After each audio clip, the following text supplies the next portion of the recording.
Bem-vindos a mais um vídeo. Eu gostaria de fazer um comentário breve, porque tem muitos católicos que eu vi, que infelizmente defendem a CLT, achando que ela de alguma maneira protege o trabalhador da exploração, que garante a eles um salário digno e coisa e tal. Mas é importante desfazer esses mitos, porque em verdade, a CLT não passa de um programa comunista muito mal disfarçado. Por mais que aleguem que Getúlio Vargas era anticomunista, que mandou comunista para o regime bigodista da Alemanha e coisa e tal. Meus amigos, não se enganem, comunistas eles gostam de brigar entre si.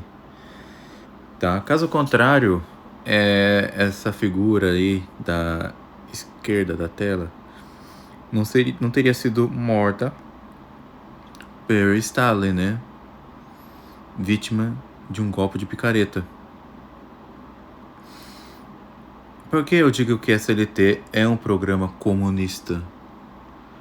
Justamente porque esse foco aí em cima do trabalhador faz parte do programa deles, porque eles sabem que o trabalhador digamos assim, é um pouco mais vulnerável para a sua ideologia. Afinal, quem não quer trabalhar e ganhar bem, não é verdade? Eu compreendo as reivindicações, eu compreendo as frustrações, eu compreendo as revoltas, as indignações de todos os trabalhadores, porque eu sou um deles, tá? Então, por ser da classe proletariada, eu sei como é que funciona a rotina dura. Agora, o que faz a CLT um programa comunista? Basta ver qual é a inspiração da CLT. Muitos falam, os clérigos ajudaram na formulação da CLT e coisa e tal. Mas fica a pergunta, qual foi a influência dos clérigos? Será que foi mesmo a Rerum Novarum de Leão XIII? Eu tenho cá as minhas dúvidas. Justamente porque, se vocês analisarem a própria CLT, ela tem muito mais artigos do que a própria Carta de Laboro do regime do Careca. E a própria Alemanha bigodista, que foi o regime contemporâneo de Vargas, inclusive, também adota um programa muito semelhante. Eu nem preciso dizer dos bolcheviques, né? É interessante o ouvinte ler o comentário do Leon Trotsky ao Manifesto Comunista, porque ali nós leremos um comentário não de um desses comunistas da internet, mas vamos ler a coisa diretamente da fonte. Por que há tantos sindicatos no Brasil? Por que há tantos sindicatos desde Getúlio Vargas? Por que os sindicatos recebem verbas do Estado agora com o imposto sindical? Qual é a intenção dessas leis trabalhistas que, no final das contas, mais prejudicam do que ajudam? Meus amigos, o empregador, para ele pagar R$3.000 líquido no Brasil, se você incluir na despesa dele todos os encargos em que envolvem a CLT, você verá que o empregador ele terá que gastar R$ 6.711, tá? Mais que o dobro, para pagar um salário líquido de R$ 3.000 ao funcionário, que no final vai pagar boa parte desse dinheiro em impostos. Os encargos trabalhistas que envolvem a CLT é um programa de fortalecimento do Leviatã e faz parte do programa comunista, sim. Tá? Faz parte, sim. Eu tô querendo dizer que o Getúlio Vargas era comunista? É óbvio que sim. Ele era.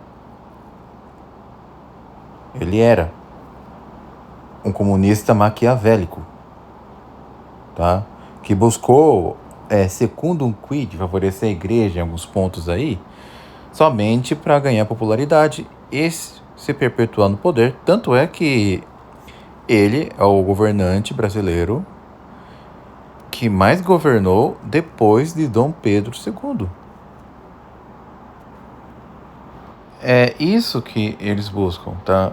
E claro que com o tempo eles vão querer ir mais longe. Eles vão querer que a classe trabalhadora chegue à chefia do Estado. Por exemplo, podemos lembrar o que escreve Leon Trotsky no seu opúsculo 90 anos do Manifesto Comunista, escrito em 1987, ali no parágrafo 8. Rômulo, o proletariado não pode conquistar o poder por meio das leis promulgadas pela burguesia.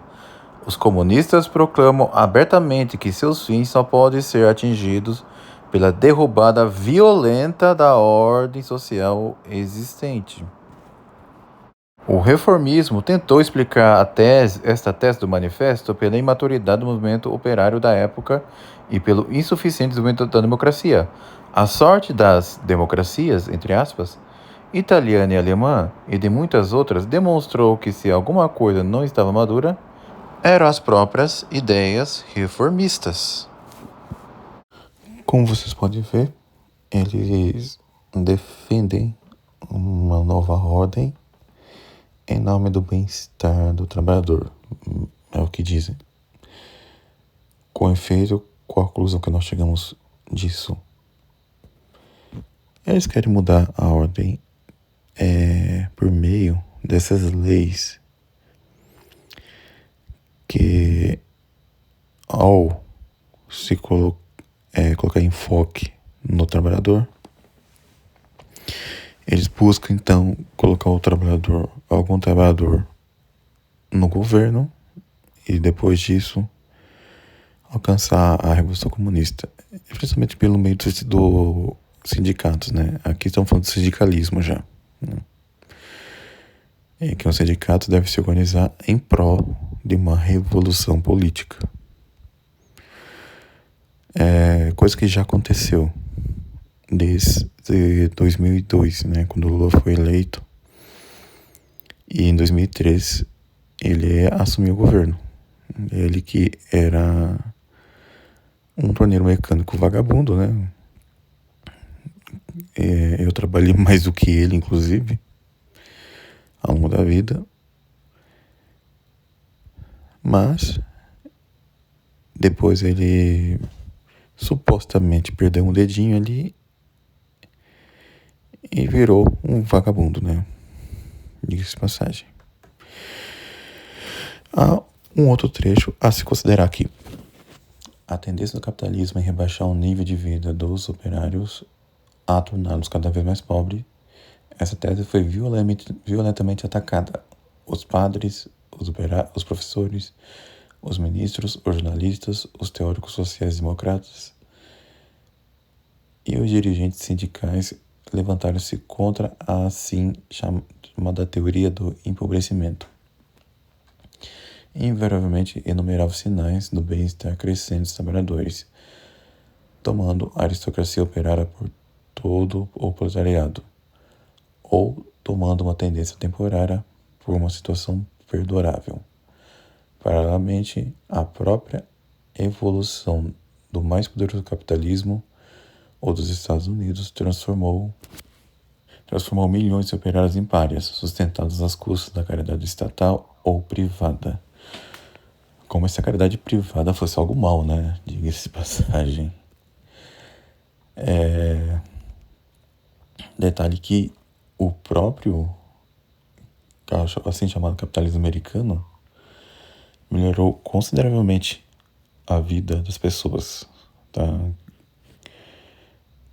Mas fazer o quê? É claro que tem que considerar que realmente teve muita exploração, tanto na Inglaterra como nos Estados Unidos, em boa parte da Europa.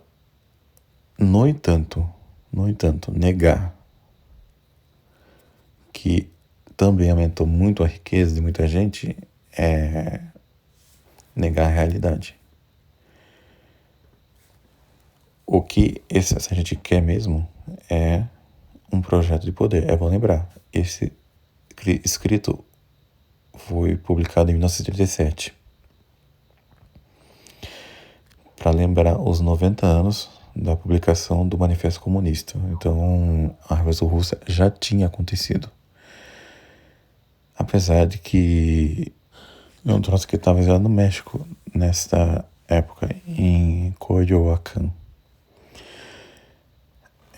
Mas já tinha se passado 20 anos da Revolução Comunista, tá? E ele fazia parte de todo esse projeto de poder. E ele sempre alimentou essa esperança de um dia retornar.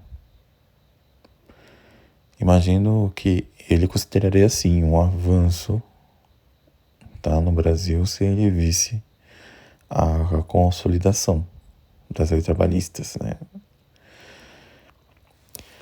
Assim como Marx também via como um avanço isso em outros países.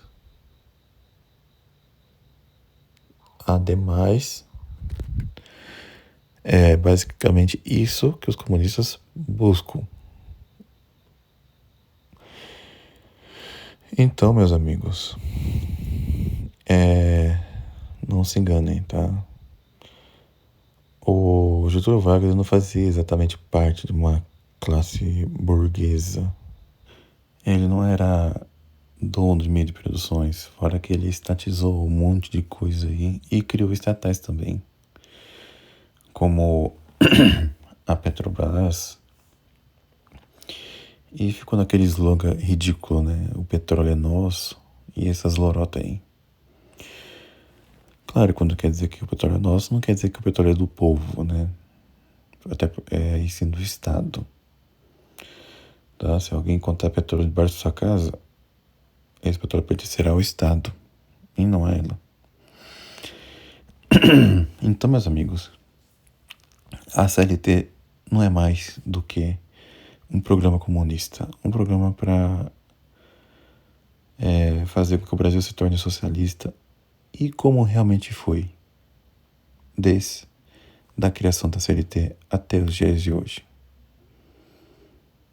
E não creio que isso vai mudar tão cedo, porque a esmagadora maioria da população já se acomodou com essa porcaria,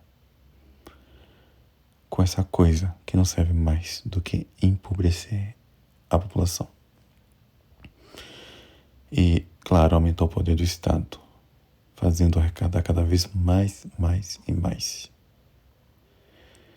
Enquanto que o povo fica acreditando que terá algum retorno, sendo que para o Estado basta ele ligar a impressora, né?